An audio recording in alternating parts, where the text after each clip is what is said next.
gracias al Senado, en particular al senador Armenta, por organizar este evento. Y quiero justo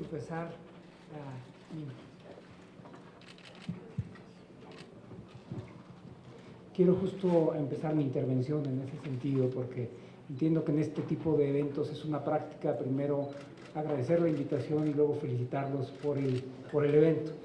Pero quiero hacerlo de manera muy específica, creo, por una razón muy puntual. Desde siempre, probablemente, pero muy claramente desde inicios del siglo XX, en la economía global en general y en el comercio en particular, ha habido una tensión entre dos tendencias, una hacia el aislacionismo y otra hacia el multilateralismo, a la idea de que se pueden resolver los problemas a través de reglas claras, del diálogo, etc. Y esta tensión entre estas dos tendencias no es una cosa del pasado. Hoy vemos claramente dos eventos muy importantes que apuntan en la dirección contraria al multilateralismo. Uno es el Brexit, la potencial salida del Reino Unido de la Unión Europea, y otros son las tensiones comerciales entre Estados Unidos y China. Y estas tensiones crean incertidumbre, crean un entorno menos favorable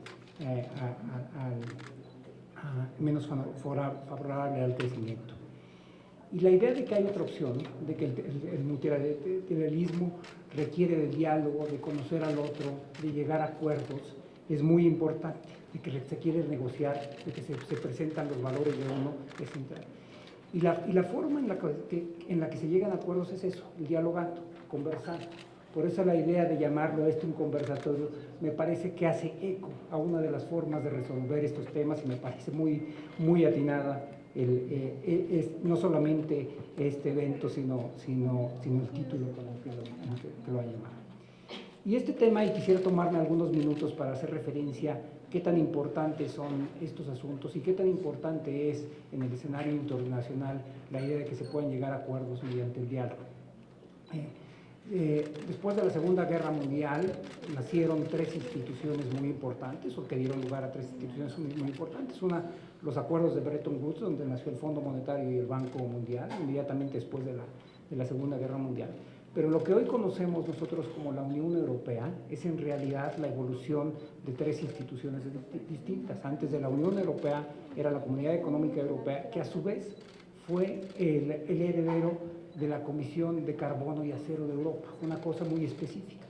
Y la Comisión de Carbono y Acero en Europa, creada en 1952 para tratar de regular este mercado, tenía una intención económica, regular el mercado de carbono y acero, pero una intención política muy importante. Pensaba, y esto es en los años inmediatamente posteriores a la Segunda Guerra Mundial, que si los países pueden sentarse a negociar sus diferencias, las diferencias no necesariamente van a escalar a conflictos militares. De tal forma que la idea de que puede haber un diálogo en torno a los temas comerciales tiene no solamente este sentido económico, sino tiene un sentido político y de estabilidad muy importante. Para nuestro país, que suscribe muy claramente el multilateralismo, es muy importante que podamos llegar a acuerdos de manera pronta. Les doy algunos números. El año pasado nosotros tuvimos importaciones por alrededor del 40% del PIB y exportaciones por cerca del 39.5% del PIB. De tal forma que el tamaño total del sector exterior en la economía mexicana es del 80% del PIB. Nuestro país le ha venido apostando de manera muy clara a crear relaciones comerciales sólidas con el resto del mundo. Tenemos cerca de 12 tratados con 46 países. Estos temas no son temas únicamente relevantes por el tema comercial en particular, sino que tienen implicaciones muy específicas para la estrategia de desarrollo del país. En la medida en que es una economía más abierta, los bienes circulan de manera más flexible y también a mejores precios. Y en un país que tiene las heterogeneidades como el nuestro, donde estados del norte del país pueden tener un PIB per cápita que es 4 veces mayores que estados del sur del país, es muy importante que podamos hacer estas conexiones, no solamente hacia afuera, sino también hacia adentro. Pero quisiera tomarme un par de minutos para conectarlo, estos temas de comercio internacional, con los temas de hacienda pública. Los conflictos que se han venido dando en materia comercial, fundamentalmente entre China y Estados Unidos, han venido afectando ya la dinámica de la economía global y han generado un desaceleramiento de la economía. Algunos de los impuestos más importantes que nosotros tenemos son proporcionales a la actividad económica. Si no hay ventas en el país, si no hay ventas al exterior, hay algunos impuestos menos que se recaudan, hay menos IVA, hay menos impuestos sobre la renta. Y por eso, esta es otra de las razones por las cuales tenemos que tener finanzas públicas muy sanas. Y lo digo en un contexto en donde nuestro país apenas recauda hoy solamente el 13% del PIB. No es como hace algunos años, donde tal vez los ingresos de origen petrolero eran la mayor parte de nuestros ingresos, pero los ingresos de origen petrolero son todavía el 4% del PIB. Entonces necesitamos en los próximos años ir construyendo finanzas más sólidas para que nos permita enfrentar no solamente las necesidades internas del país, no solamente los temas relacionados con la actividad económica a lo largo del ciclo económico, sino también para que nos permita enfrentar con mayor fortaleza los vaivenes y de los conflictos económicos a nivel internacional. Esto no es un tema en el que seamos observadores nada más. Y me parece que estamos y debemos participar a través de dos foros muy relevantes. Uno, un elemento central para dar mayor certidumbre a la dirección económica en nuestra región y para el país es el TEMEC. Y en ese sentido yo creo que el Senado dio un paso muy, muy importante al ser el primero de los 3 países en ratificar el acuerdo. Tenemos una ventana de oportunidad muy clara, yo diría entre la segunda semana de septiembre y la última semana de octubre para que pudiera ser pasado en los otros 2 países. Hay algunos visos de que los canadienses, dado que van a tener elecciones pronto, podrían adelantar incluso el proceso de ratificación con ellos. Pero este no debe ser nuestro único rol en el concierto internacional. Déjenme darles algunas cifras. Nuestro país es la 16ª economía a nivel internacional. Si lo medimos por poder de paridad de compra, ocupa el 11º lugar. Tenemos el 10º lugar por tamaño de población y el 13º lugar por área geográfica. Es decir, somos un punto de referencia importante. Y por eso, ante estos conflictos internacionales, tenemos que tener, a través de los organismos internacionales, una voz más clara, más firme y una voz, yo diría, que nos permita recuperar el liderazgo que tuvimos en algún momento en América Latina.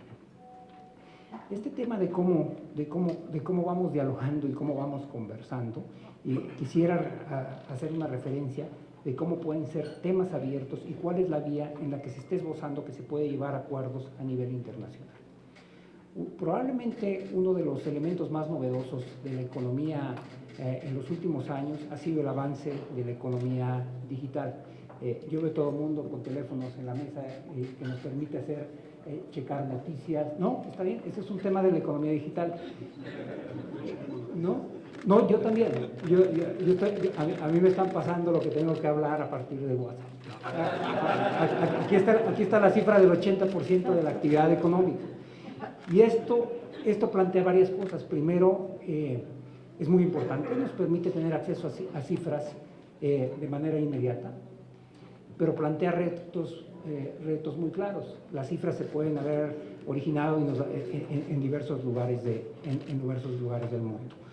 Y la economía digital está aumentando de tamaño de manera creciente.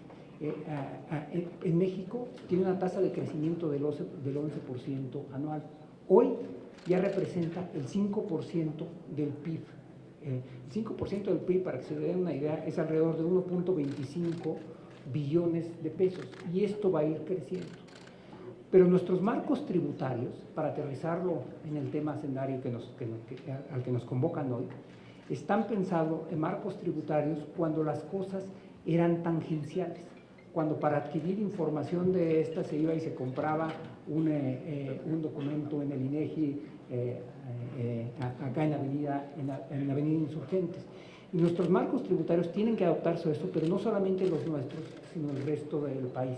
Y en ese sentido se está dando una conversación a nivel internacional. La conversación se está dando en marco del G20 y de la OECD, y es una conversación, y déjenme ser muy claro, muy curiosa. Primero, porque no sabemos cuál va a ser el acuerdo, pero sabemos cuándo se va a llegar al acuerdo. Sabemos que se va a llegar en el 2020.